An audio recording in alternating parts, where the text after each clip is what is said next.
Mga kaibig, ito another e-car naman na maliit, RFM ang brand. Ito. Yan nating gagawin yan. Yan, halos na paglipasan na ng panahon to, pero i-restore natin yan. Yan o, for ano to, restoration. RFM e-car.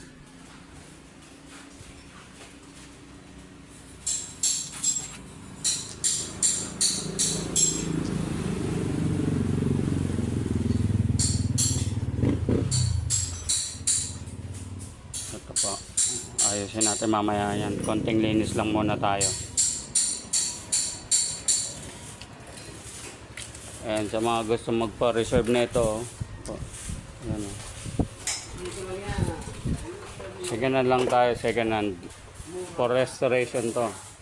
Paunahan na lang, pa-reserve na lang kayo.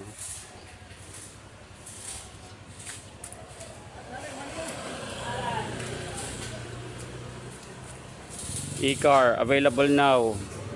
Kasalukuyang nire-restore. Baka trip nyo.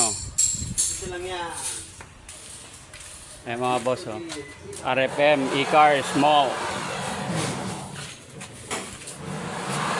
Ayan po, oh.